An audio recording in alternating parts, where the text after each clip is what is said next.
Russia has agreed to sell over $4 billion worth of arms to Iraq. Are the motives behind this deal purely financial? And does it impact on the delicate balance of power in the region? This is Inside Story.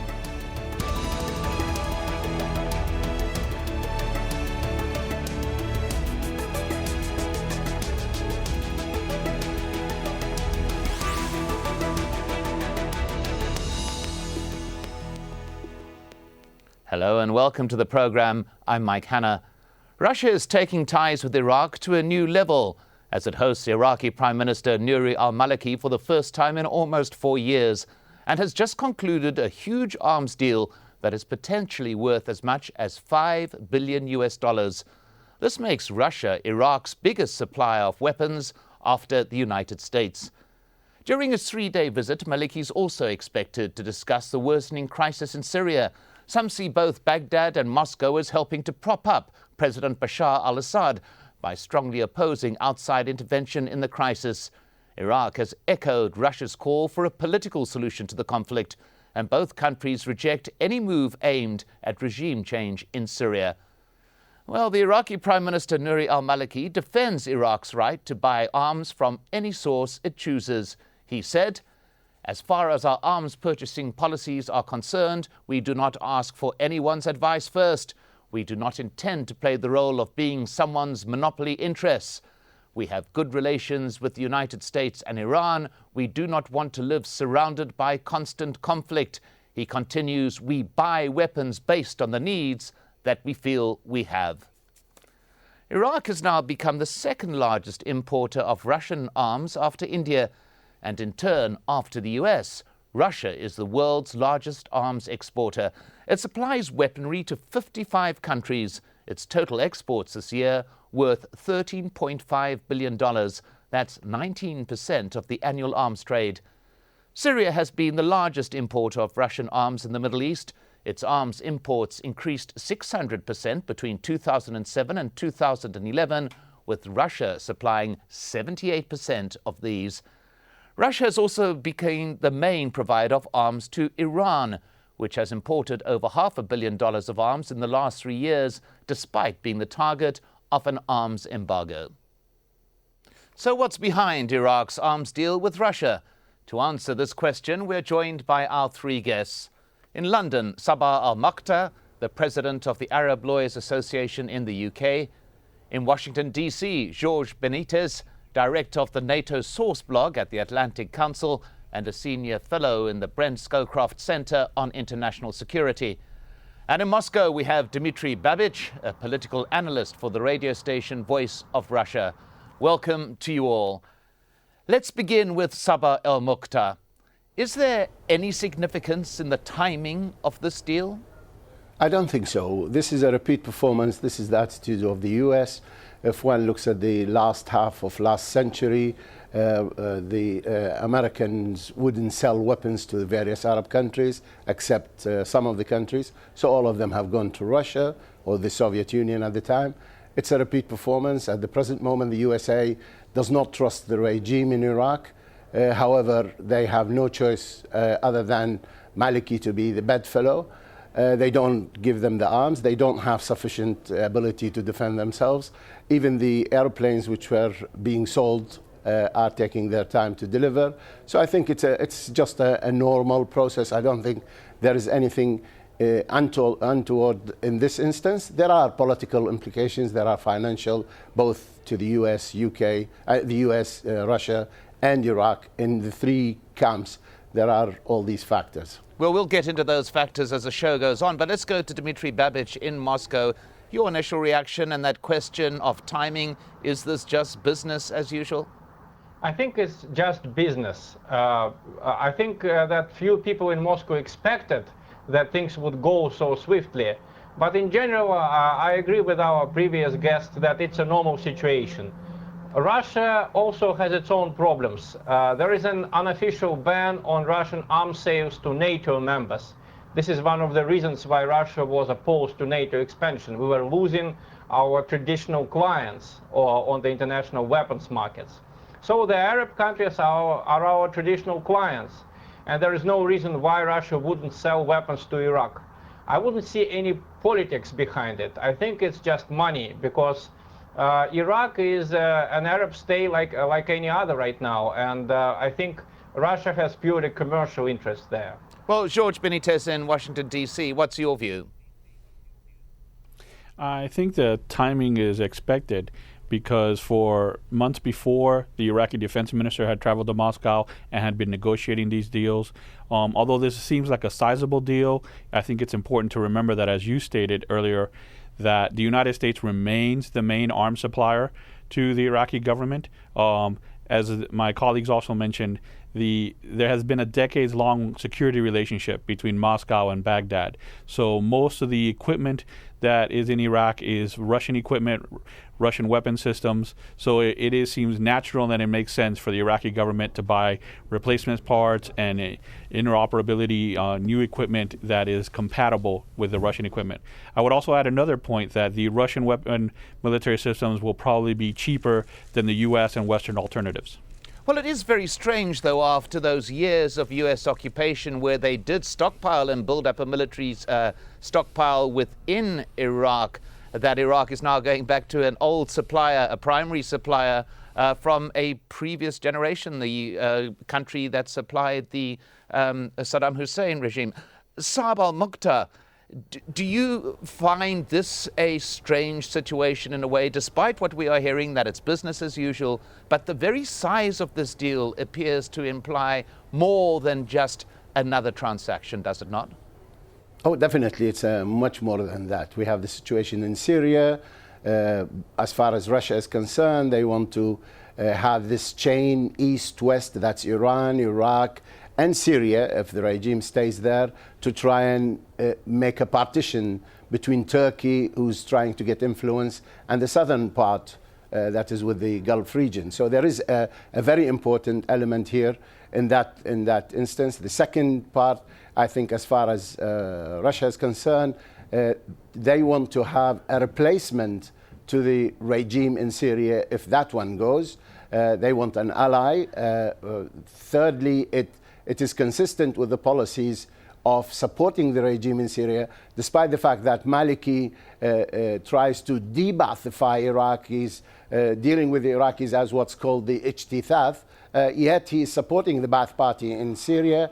I think these factors, and as far as Russia is concerned, there is quite a lot of money. They know that the Americans don't trust Maliki. They want to sell weapons because this is to make the Americans aware that if you're not going to sell them, we will sell. And they know that the Americans are not selling. The other reason I think the Russians are keen on doing that, because they really want, there is no reason they want to produce new arms, because the arms in Iraq, unlike my friend in Washington, there is nothing left of the previous arms in Iraq. There is nothing called Russian armament, because they were all sold or destroyed, sold as scrap metal. So Iraq is being rearmed because it has no arms, especially that the Americans have left them totally defenseless on every front, especially after the withdrawal of the forces, and they are not supplying them with the arms. Well, George Benitez, the implication there that there are policy reasons as well behind this deal. Russia seeking to cement allies within the region, doing so through the sale of weaponry. Do you believe that that point is valid? I think that there are objectives such as that in foreign policy and in diplomacy, but I think the nature of the deals that were made and the fact of the actions and relationships that are there show that it's not that significant.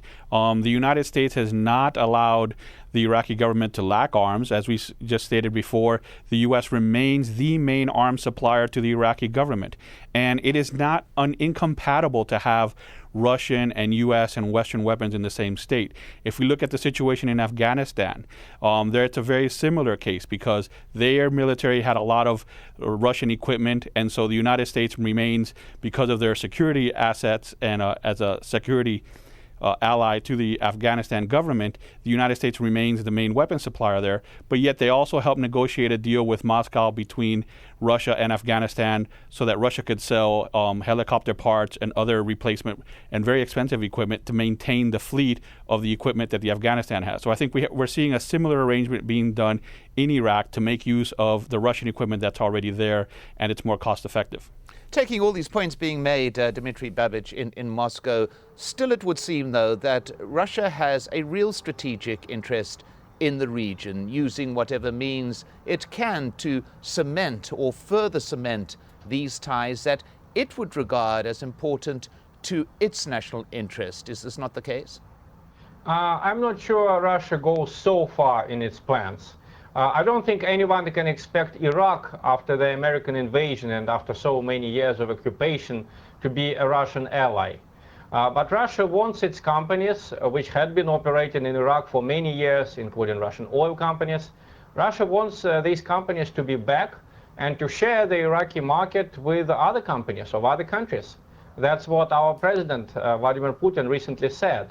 So I'm not sure this has anything to do with Syria, because actually weapons to Syria, Iraq, via the Iraqi-Syrian border, there are some weapons going both to the government and to the rebels. So I think there are no real long-term political goals that Russia is after in that region. I think it's mostly just commercial and just normal trade between sovereign countries. Well, George Benitez, the mention of Syria. Do you think that this deal has anything to do with the situation in Syria, bearing in mind that it is going to be on the agenda in discussions between the Russian and Iraqi leaders? I don't think this deal of weapon systems between Russia and Iraq will play a big factor in that. I think that definitely the Russian government is trying to woo as many sympathetic governments in the region. Right now, the position of the Maliki government is more of neutrality in terms of Syria. But as we've seen in the headlines, the U.S. is somewhat critical of it, because it has not been able to stop the flow of Iranian planes and trucks from sending weapons through Iraqi territory to Syria. And if I could add one more point, this current arms deal, the size of it may seem large, but I don't think might be influential. But one arms deal that would be decisive is Russia and Iraq are negotiating to purchase perhaps MiG-29 missiles. At the same time, Iraq is negotiating with the U.S. for F-16 aircraft. I'm sorry, I meant MiG-29 jets from Russia. So Iraq's decision whether it will buy advanced MiG-29 jets from Russia or F-16 weapon systems from the United States, I think that will be a much more decisive weapons deal and an indicator of Maliki's alignment. And that may be part of the discussions ongoing there in Moscow at the moment. But Saba Mokhtar, I want to stay with that point about Syria. We've heard from our other guests that Syria is not playing much into this particular arms deal or into this relationship between Russia and Iraq. Do you accept that? Well, in fact, there is the idea that somehow the weapon deal is going to go to Syria, whether it's the government or otherwise, is not correct. Iraq is trying to get the weapons because they are showing the support to the camp, which is Iran, Russia, and the Maliki government. These three are supporters of the regime. Maybe they will not send the arms there, although there are arms going from Iraq. That's the western part, the tribal and what have you. Other people are supporting the revolution there. But the regime itself is still supporting the government of Bashar al-Assad in Syria. So I think the idea that somehow it's going to go to Syria, this is not correct. It's not on the card. Iraq is trying to get some weapons because Iraq is absolutely naked at the present moment. It has just some light armament. They don't have any arms. The Turkish Air Force goes in and out as they like. The Iranians send arms to Syria through the Iraqi airspace. The Americans are not doing anything about it. So, of course, it has a lot to do with the situation in Syria. But I would like to go to a further point, that the idea that somehow Iraq is part of the American policy, this is no longer correct, because the Americans have, in fact, handed Iraq to Iran. And de facto control at the present moment in Iraq is with Iran, not with the USA. The USA can still sometimes have some influence, but actually Iraq is following totally the lead of Iran, which is in the same camp with Russia. Well, George Benitez, your response to that particular contention? I think there's a lot of concern about the Maliki government's relationships with Tehran and the fact that there's been so much trouble in getting the Maliki government to enforce the international arms embargo against Syria. The Maliki government temporarily stopped the flights of Iranian arms shipments through planes across Iraqi territory earlier in the year in June, but they resumed the very next month. And it was only actually last week that the Maliki government started again to announce that it would inspect Iranian airplanes sending possible weapons to Syria. So it has been a very inconsistent policy. Well, Dmitry Babich, this whole issue of Iraq, Iran, the strengthening ties between those countries and Russia's relations with each of these countries does play into the idea that Russia is sectionalizing its interests within the region. It is choosing certain partners or trying to find certain strategic allies. Would you accept that? I'm not sure. Frankly, I'm not sure. Because from the very beginning, Russia was against the American invasion of Iraq.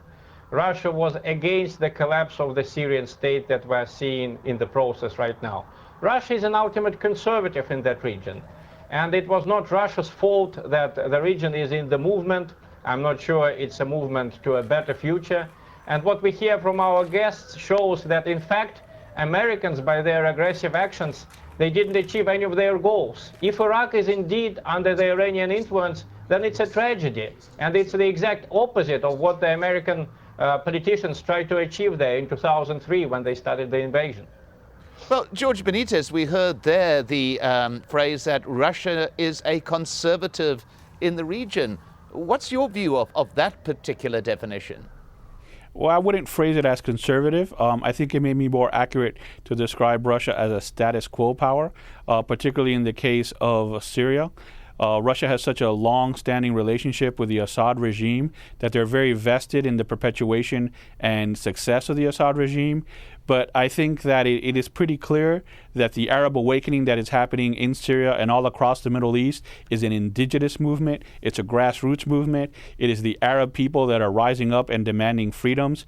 And I think the United States and the West are supportive of this, but the impetus and the energy for this is certainly coming from the Arab streets, not from outside the region. Well, Sabo Makhtar, what we appear to be seeing as well is very much a sense of Iraq attempting to demonstrate that it has control over its own destiny here. The fact that it is in negotiations with Russia and has concluded this deal, making very clear, as we heard from the Prime Minister earlier in that soundbite we had from him, that it will choose with whom it wants to do business. Is this a statement of Iraqi sovereignty? Maliki is beginning to believe himself that he is the new Saddam Hussein. He is the dictator at the present moment in Iraq.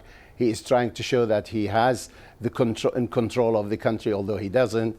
He is trying to show that he is an independent state. He's trying to rattle the cages of the Americans. At the same time, Maliki still has no control over Iraq. He's still like Karzai in Kabul, and he's in his green zone. But Maliki, who has not received the recognition of his area in the region, the Arab countries, although they are forced into making these correct noises as is required. But at the end of the day, the Europeans and the Americans who are backing the regime of Maliki, they don't trust him, but he is the only one they can go to bed with. There is no alternative at the present moment. So I think at the present moment, Maliki is trying to show that he's the statesman, that he's the man who's independent, when he knows, and the people in Iraq know, that without the support of the indirect support of the Americans and the direct support of the Russians, he has no standing. He cannot even form a government. The government at the present moment has no star cabinet, as is called. There is no Minister of Defense, Interior. All the important posts are still vacant. He is in control of all of them. So he is trying to show that he is the guy who calls the shots. But I think ultimately, at the end of the day, the Americans will have to decide. Either they give him the weapons he wants, which they won't, or they make the noises against him getting the weapons from the Russians. And the Russians will be very happy to do that. They have been trying to hold the higher moral grounds in Syria, that they support that the rights of the people to decide. You cannot pour oil on the fire, and the Western intervention in Syria is unacceptable. But obviously, Russia has its own interest in that. It is holding the higher moral ground. You can do that and at the same time look after your interest. Well, staying with this issue of Syria and relations with Russia and with Iraq, we heard a little bit earlier in this discussion the word neutral as applied to Iraq in this ongoing conflict.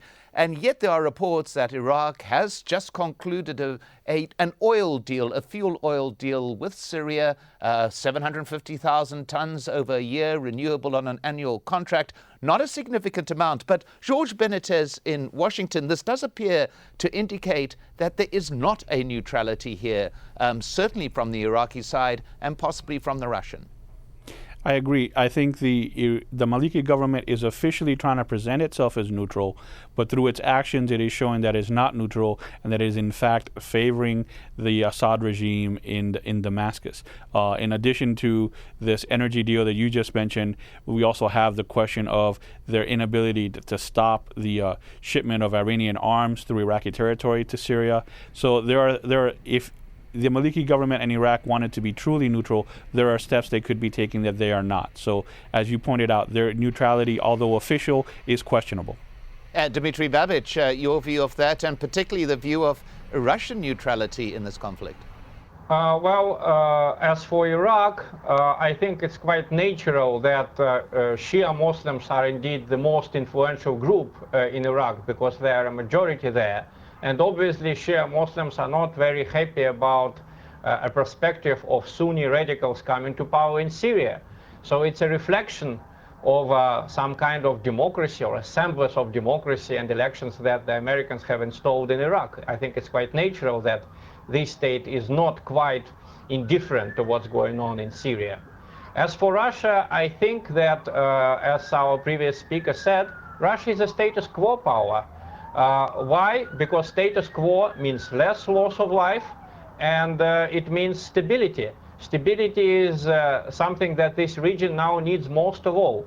We see that it's impossible in this region to install democracy in 2 or 3 years. It's a utopia. So what this region needs is just a stop of hostilities, stability, and sorry, if that is only achievable via status quo, then let it be status quo for some time.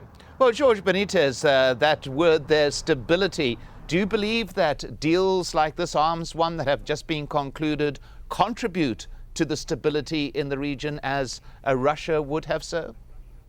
I think it depends on the broader political and geostrategic alignments of the Maliki regime in Iraq. On its face, I think the economic benefits of this deal would help the Iraqi military to improve its ability to defend itself.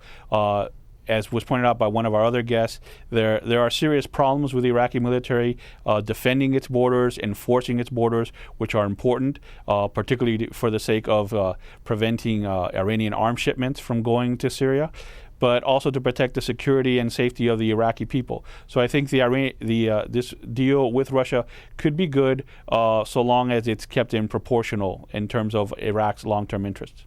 Saab El-Mokhtar in London, stability. Do you think that this deal helps Iraqi stability and regional?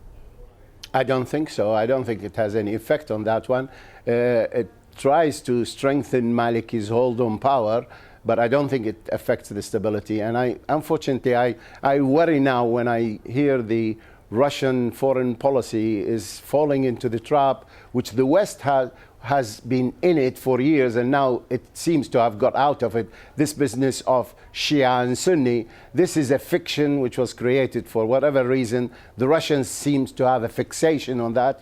The situation in Iraq, the instability in Syria and in Iraq are the result of, number one, dictatorship, number two, interference of the outside, and it doesn't matter whether it's regional or international. There is quite a lot of interference. They are buying people, they are threatening people, whether it is the regime in Syria by Russia or the opposition by France, America, and Britain and the rest. And the same thing in Iraq. You have the influence of the various countries in the region between Turkey and Iran and the other countries. This is the reason for the instability. It's not whether you have air force power, because Syria, by the way, still hasn't used even 10% of its power against its people. The air force is nothing to do with that. Air defenses are nothing to do with that. This is an attempt to try and show that the regime is stable, that the regime has an international standing, and at the end of the day, it is not the regime's money, it's the people's money that is being given to others to buy weapons which nobody knows why it is being bought and to be used against who. This well, weapons there they are are buying so from Russia many is not to issues stop the rising Iranians. out of what is purely a financial deal on the surface. But at that point, thanks to our guests in London, Sabah Al-Makhtar, in Washington, D.C., George Benitez, and in Moscow, Dmitry Babich. And thank you very much for joining us on this edition of Inside Story. If you want to send us your feedback, just email your thoughts to us at insidestory@aljazeera.net. From everyone here, I'm Mike Hanna. Thanks for watching. Goodbye for now.